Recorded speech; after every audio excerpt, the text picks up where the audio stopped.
We excited about Elon Musk or what? I am, but before we get into Elon Musk, we are live. So welcome everyone back to another edition of VCTV. I'm your host, Kyle LaCotte, with my co-host and Fireside Chat companion here, Wendy Diamond. We've got a ton to talk about. Yay! We got a ton to talk about, including Elon Musk and the recent announcement of Tesla and his purchase of $1.5 billion in Bitcoin, which shifted a huge rocket ship for Bitcoin's pricing this morning. We also saw TLV around DeFi, so total lock value in terms of decentralized finance projects, go through the roof. We were talking about just crossing over 35 billion last week. Here we are just a few days later, and we're already crossing over $50 billion. Wow. Yeah, wild times. But quick shout out to your audience. Thank you so much for tuning in. If you like what you hear, click subscribe, share, check out the archive on LATOKEN.com to hear more from Wendy and all of our speakers of the VCTV family. And speaking of family and team, a big thank you to the LATOKEN team and to Maria for making VCTV possible every single day. With that, I'm your host, Kyle, and real quick, my co-host, Wendy. Wendy, a little intro and background for everybody, and then let's jam. All right. So just kind of going on to the topic, I'm a lifelong vegetarian. I am all about transparency, traceability with everything in life. I'm an investor in impact. I'm focused on a lot of food, pet health in general, but also anything that's going to make this world a better place.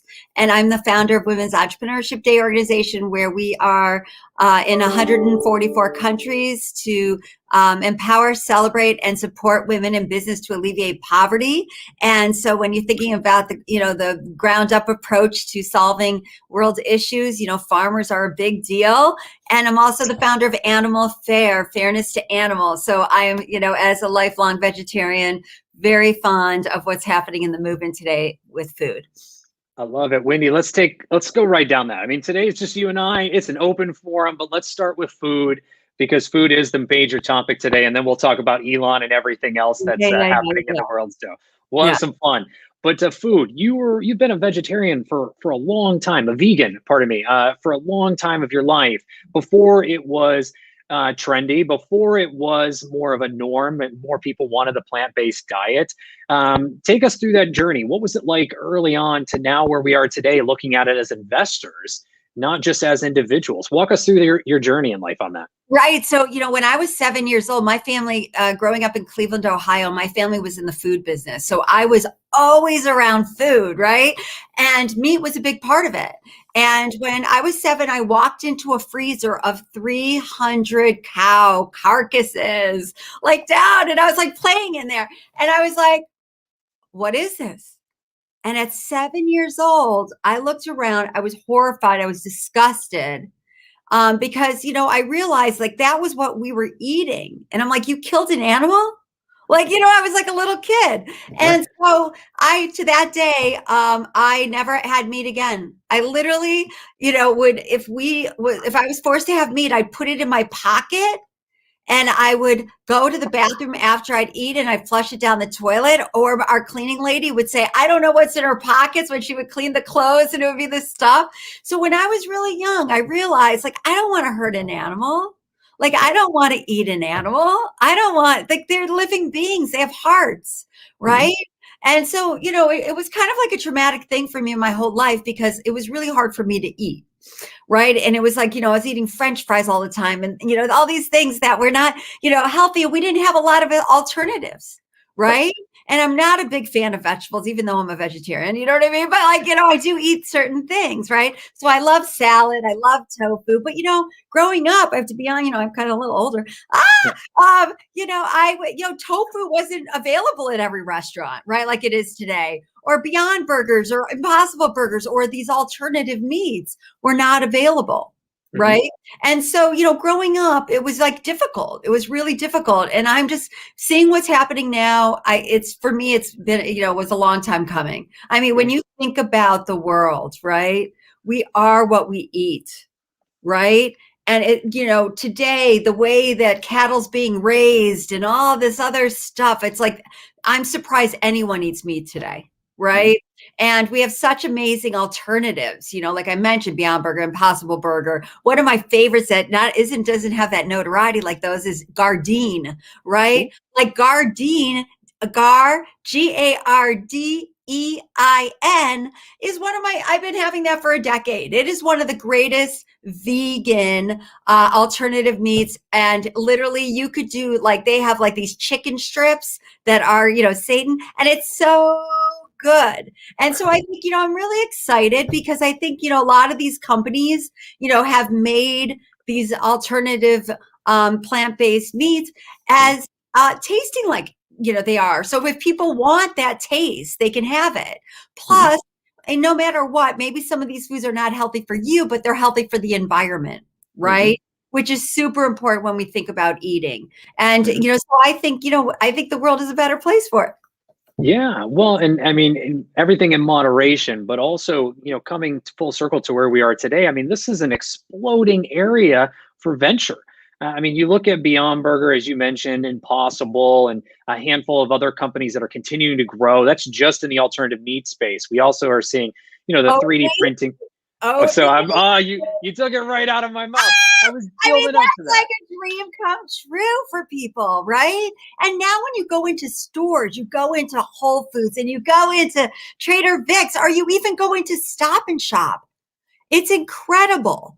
I mean, literally, I was laughing the other day because, I'm not in New York City for, sometimes on the weekends I go skiing in Jersey, where I am today, right?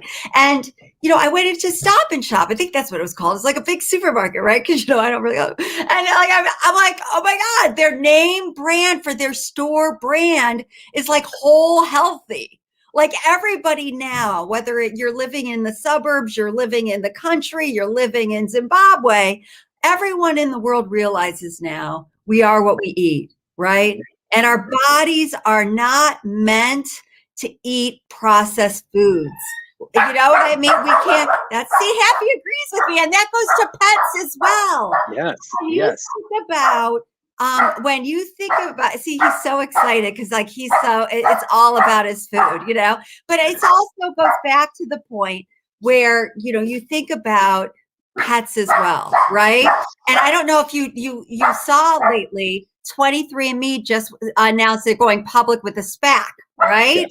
And that's Yes. all about your health and et cetera. And it's Yep. and I'm invested in the 23andMe for pets that is using genome and Mhm. DNA and everything to basically create better foods and healthier foods for pets as well. Well, and one quick note on Oatly, we did see. I mean, Oatly is also in that public conversation as well as they've put out there, and then they had a good commercial or a mixed review commercial in the Super Bowl last night, but just showing how big again the attention is on such alternatives as well, and then looking at 23andMe both for humans and for pets, but also we've got companies like Everlywell and many others that test now for food sensitivity as well. So that's a whole nother area.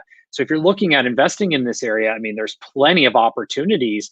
Where do you see some opportunities starting to rise, Wendy, when it comes to food and food alternatives from what you see?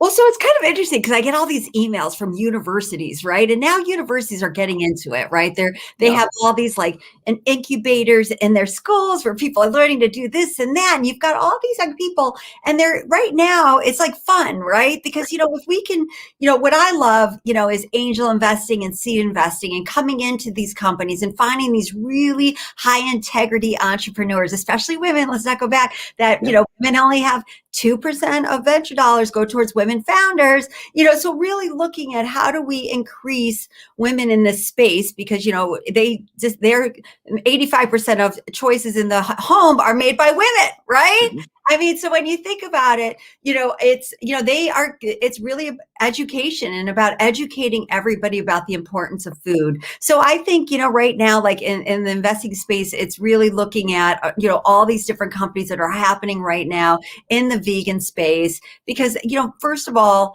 especially when you look at like millennials, right? And Mhm. when you look at like they want to know, where does their food come from? They want to be able to get their phone, take a picture of it, and they want to see who was that farmer, right? Right. And so it's kind of interesting because you see a lot of blockchain companies now. And you remember I'm, invested in Producers Market, where we've got a pilot program right now with seafood.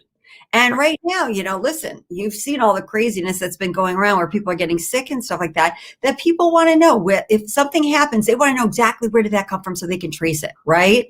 And that's what we want to see is who's farming our stuff, what pesticides and fertilizer are being used, because we don't want those, right? We Right. want regenerative farming. We want organic food. And I think so that is, I think, looking at, the market and investing, I think that to me is the most important aspects. And how do we kind of take these little ways of blockchain and using the traceability and bringing the transparency. And most importantly, I think what we're going to see in the future is storytelling. And understanding when you scan that barcode, what is the story behind that food, right? And that's, going back where, I'm extremely invested in that space with Producers Market, which created the Storybird. And so we, when looking at that Storybird is going to show you exactly where your food comes from. We're now in discussions with Unilever and their Lipton tea, right? They have a whole project in Africa right now where they're using blockchain for these farmers to show traceability, but we're going to come on and complement that and take it one step further to show people exactly what farmer is it, right? Exactly where was that farmed, right? And what was used in farming that, right? And what does that affect to you as a person when you eat that? What are the benefits to you, right? And I think that's important. I think people want to know, what am I eating? Oh, is that going to help me with high blood pressure? Oh man, I should eat more of that, right? So I want to take a flip side of this. Sorry for the interruption. I want to take a flip side of that conversation. So I totally believe in it. The track and trace, seeing the entire supply chain of where my vegetables came from. However, as an investor and really in general, are we looking at this from the enterprise or the consumer side? Because from an enterprise side, a retailer definitely wants to know where that's come from. They also want to know where supply was lost and potentially have that insurance, food insured so that it can get put back into the system. So from an enterprise side, totally works. The whole track and trace. Consumer, are consumers really going to go and scan a barcode to see where food came from? Or is it more about the story and more about the branding? And that's a US thing, maybe not necessarily a global thing, as US is very prominent, focused on marketing and its marketing abilities. But generally, and I throw this out there as a little bit of a curveball. I mean, again, I love the technology. I love the fact that blockchain plays a role, and even 5G as we start to censor everything up. But do consumers really care? And are they really pressing go? And you're on mute real quick. You're on mute. Yes, okay. So do consumers really care is the question about the track and trace, or is it more about the enterprise? Okay, so when we talk about consumers, I'm going to go back because I'm a big Bitcoin person and I love it. And who's one of the drivers of it is millennials, right? And millennials want information, right? And so when you look at it, there was just a study done and they found that 70% of millennials are willing to spend more money on high quality foods. Okay, number one. And brands. Also, and clothing too. That was also part of the survey. Yeah. Okay, but here where I'm going with that, right? Also in the same study, which I thought wait, this is perfect, right? That 65% said transparency in food sourcing is important, particularly for fresh meat and seafood, right? And that literally, this study again was more than half of these millennials that were part of this study would be willing to pay more money. And my most important favorite thing, right? As long as they have adopted animal welfare standards and prefer to buy from those that are responsibly sourced. So going back to, traceability, transparency, and that aspect, that this is it. And it all ties in together. And this is, one of the things that I'm in, as I keep, I'll bring it up again, and that I'm investing in is this whole ecosystem.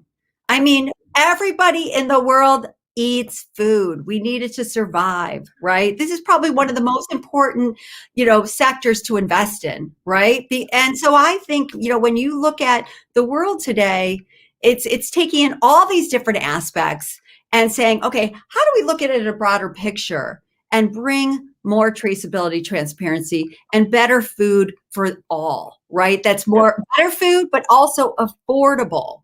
And then how do we increase profitability for those farmers who have been completely taken advantage of in history?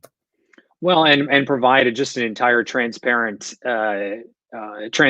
to that payment process, to your point as well, for those local farmers, but in general as well. And I want to come back. So we do have an equilibrium that's starting to happen, around pricing of those alternative foods, which is great, because soon that scale will tip and they'll become more affordable to everybody, as sometimes they are priced out.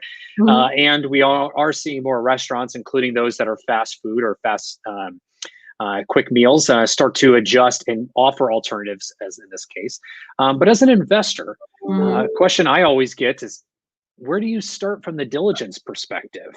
Right, when you're looking at a company in the alternative food space, you're looking at the track and trace, or even bringing in AI and mining the data for a better food. Right, a lot of alternative foods has a ton of science that may not be understood by everybody. So as an investor in this place, the space, where do you begin diligence, or what advice do you have for those looking to diligence their first company in the space? Oh, absolutely. Okay, so I think it's interesting, right? Because the only reason I'm in, let's say, the food space, of course, because of animal fare, I'm in the pet space, the pet health space, and the pet food space, because that is my background. And so I'm all about, how do I keep my pets living happy and longer lives, right? That's the most important thing to me. And so Kathy's going crazy. But and then getting into the food space, I met, my first investment was in 2018 when I met the team from Producers Market.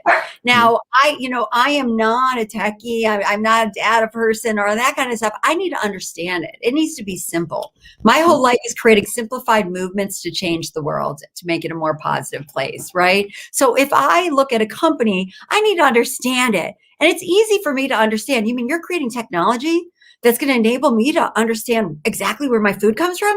I'm in. I get it. And you have that technology. But of course, I'm not going to be able to look at that technology and say, oh, that works, right? So then I have advisors myself that say, hey, check this out. Does this work? Would you, would you as a company, would you want this, as a food company, have this service, right? And so that's how I got into that one. Now, when it comes to like food, are you kidding me? I mean, it has been a disaster over the years for vegans to eat this food. I mean, it's disgusting. It tastes like chalk. It tastes like this. I mean, it's not easy, right? But we're talking, over 30 years, I've been a vegetarian. So I'm like grateful to Beyond Burger. I'm grateful to be able to eat that, because it does taste okay, right? Not but it tastes like, and I can eat it, and I can put pickles on it and sauerkraut and all the other stuff to make it really good, right? And then like looking at Oatly, when I put it into my coffee, actually tastes like milk. It's amazing, right? It's thick, good. The other ones I couldn't, for almond milk, soy milk, I just couldn't do it. It didn't work for me. So I think tasting and understanding, do you like the product, right? One of the things that I'm, was very involved with was, Angie's Boom Chicka Pop. Again, that's a vegan popcorn. Everyone knows that, right? But I loved it. I could eat it. I would eat bags of it. Now it's like, oh, I'm in trouble, And so, I think that's the key with investing, is you got to know it. You got to love it yourself.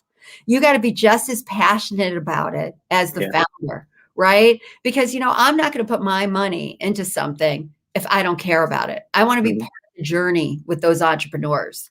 I want to be able to help them, connect them, get, and accelerate their growth, right? So I think if you're investing in that space, would you eat the product? Are you understand the product? Are you passionate?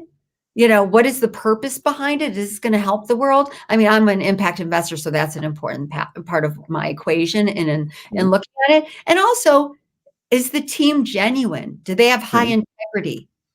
What is the reason why they created this company? And I think that's, for someone like me that's coming in on an earlier stage, that's one of the key things, a bunch of key things that I look at. What about indoor farming? This is something that's been talked about for years. It's kind of been a little quiet recently, but I feel like it's going to come back Quiet. here this year. I hear it all the time. I mean, you do. I'm just saying in the bigger venture landscape. So that's why I'm asking is what's happening in indoor farming? Is this something that is still here? Are we going to see an explosion of this? Is this, a reality of the future food systems that we have? 100%. I mean, when you look at where, restaurants are getting their salads, these are all done by hydroponic, and everything in this world today is being created and developed right now as we speak, right? Like, for instance, I'm going to make a bet that we are going to actually have, meat, like real meat created in a lab and in the market in 5 years. Right. So instead of, having these cows, and deforestation and ruining our world, we're going to be able to have, there's going to be, there's so much money being invested in this space. Any entrepreneur right now in this space should be super excited because there is so much money. Every big company from Unilever has Unilever Ventures. You've got, all my pet people, you got Purina Ventures, you got all these companies that are investing in entrepreneurs, whether they're young entrepreneurs or they're senior entrepreneurs. They're not discriminating because all they want to see is how do we have better alternatives that are going to protect our environment. Speaking of that, looking right, like let's eat. Right. And then it tastes good. I had the chance to try some oat-based cheese as a cheese alternative yesterday. Loved it, absolutely loved it. But Wendy, what was it called? I'll get you the name. I'll send it to you. It's. I think it starts with an M. I've tried a few different alternatives, and some, to your point of the dairy conversation or milk. Some the taste is a little off, but the health factor is there. And this one in particular, which I'll put in the show notes for everybody, was great. It's great. I highly recommend it, even though I can't remember the name, but I do recommend it. Sidestep back, looking ahead. So next year or two, what's got you excited about food and pet health as an investor? What are you looking for in terms of excitement here in the next year or two? I see. Well, first of all, how exciting, right? Like I remember a decade ago, I was like, oh my God, you'd go to stores and you'd be like, oh, my poor dog. I mean, unless I'm not putting down Purina because they had a really important, part of the pet's life, pre this year or pre recently. And I think right now what you're going to see is so many more vegan options out there, and especially also in the pet space because they saw a need for it. And what you're seeing now is all these big companies investing in that space, taking a little percentage of these companies. And so what you're going to see is a lot more investors coming in. And I think you're going to see a lot more, especially in younger brands coming in and younger brands that are really advanced in bringing transparency and getting that millennial support, right? I don't think you need these big companies anymore to create brands. I think you could actually, as an entrepreneur, start a company, get a small following and do that. And I think it's a lot easier now for entrepreneurs than ever. Agreed. We actually just spoke a little bit about that here on VCTV just moments ago. So full episode to our audience out there just moments ago on VCTV. Check out the archive. Shameless promotion for us. But Wendy, what was it about? What did you just talk about? What was the show about? Oh, we talked about business inclusion, and we looked at building a business and fundraising from here in the U.S. to in India to in Europe. And how all of this really plays a role so that anybody, there's more opportunities was the summary. There's more opportunities as a founder to start a company cheaper, easier, and faster. When it comes to fundraising, there's more opportunities and outlets to fundraise from if your idea is fundable and if you reach out to the right set of investors and channels as well. But success is not always guaranteed, as we know. as well. But there's never been a better time, as summarized in almost every episode of VCTV for the last year. Never been a better time, and it's very true. With the time that we're going through right now, never been a better time to start a company as well. And so, let's not forget, you've got all the universities and colleges now having incubators. Are you kidding me?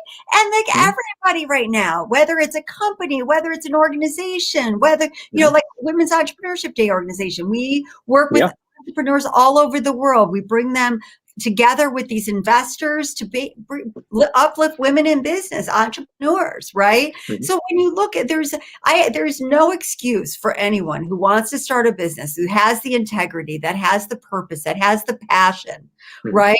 And of course, has the wherewithal to be able to do it, right? That was a really important thing, to not be able to start a company. And especially in the food space, because personally, I've seen there's about 100 different incubators in New York City focused on food. Yeah.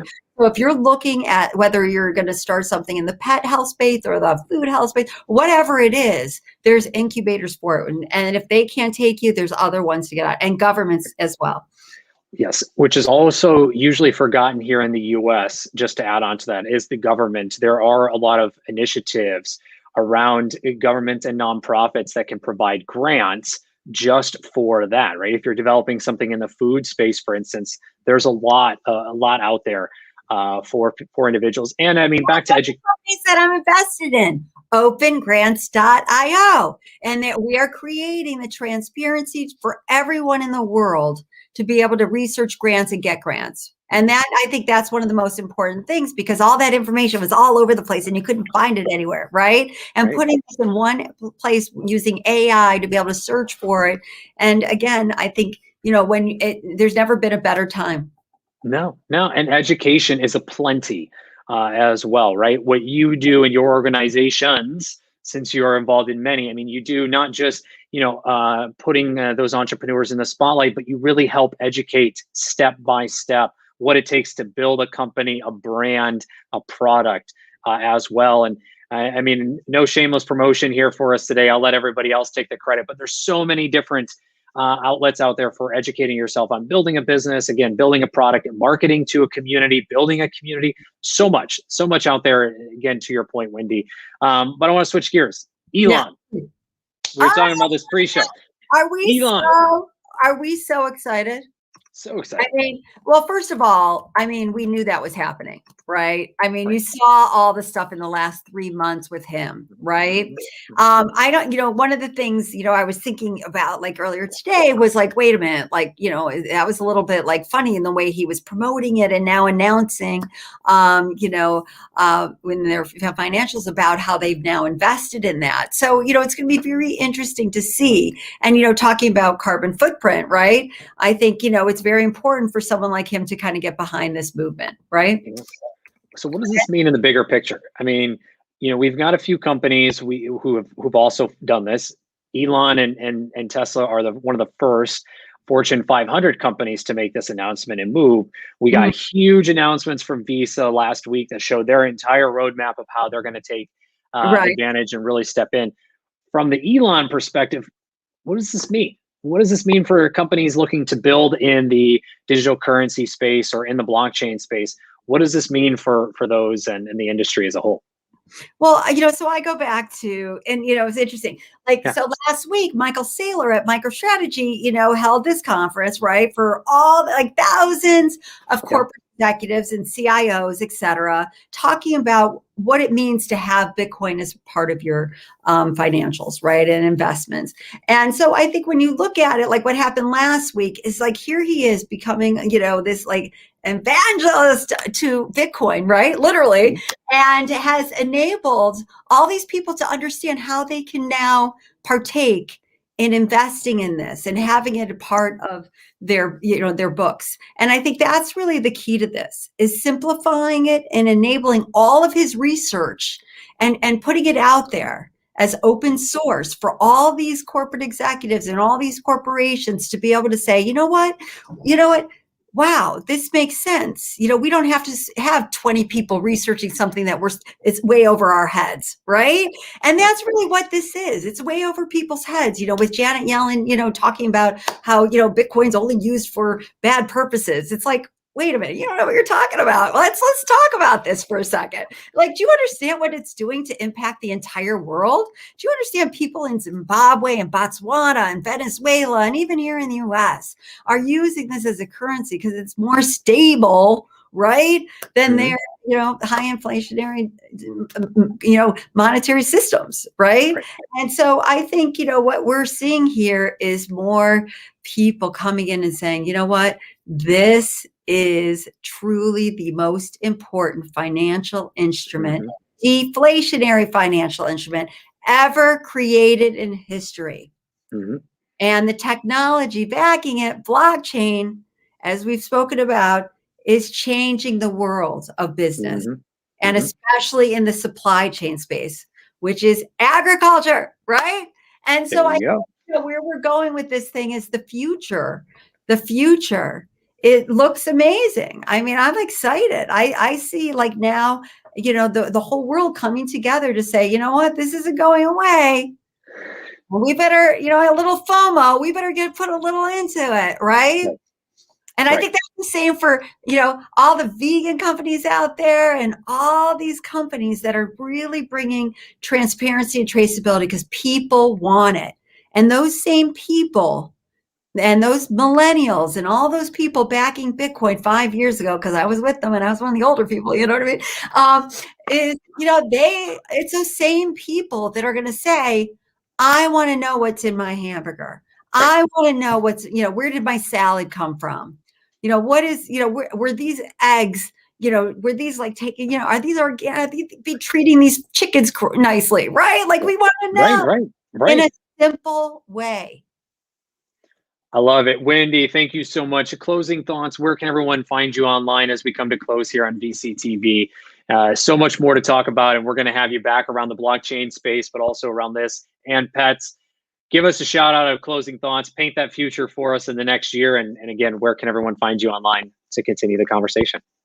Everyone should have a vegetarian vegan meal a day. Start with it and try all these foods out there because you're going to like them. And then start watching all those documentaries showing how mean and awful we've been treating animals because you'll never want to eat an animal again. I saw it firsthand at 7 years old. And anybody who's creating anything vegan, vegetarian in the food space or any technology that's going to show transparency and traceability, I am super interested. But it better taste good or I'm not interested. So, and you can find me at wendydiamond.com, and that has all the companies I'm invested in, has everything about my foundation supporting women entrepreneurs, has everything about what I do for animal rescue and animal welfare, and it has all my social media and stuff like that as well. Wonderful. Wendy, thank you so much again for everything today. To your audience, thank you for tuning in. If you like what you heard, click subscribe, share, and make sure to check out the archive on LATOKEN.com to hear from more of Wendy and all of her experience that she has in so many different industries, but also all of the VCTV family of speakers that we bring together from around the world to share their thoughts and insights and on-the-ground perspective around different technologies and industries along with those regions respectfully as well. And if you'd like to be on a show like today as an investor or as an entrepreneur, reach out to the team and or myself, and we'll find the right spot for you. With that, a huge thank you to the LATOKEN team and to Maria for making VCTV possible every single day. I'm your host, Kyle Ellicott, and you can find myself and Wendy on all social medias everywhere. Woo! And make sure to reach out and add context when you do. We'd love to continue the conversation. With that, everyone have a wonderful day. To Wendy's point, try a vegetarian and or vegan meal once a day. And if you have a chance, try it, one of those alternative food sources she mentioned as well. With that, we'll see you back here tomorrow with more VCTV. Take care, everybody.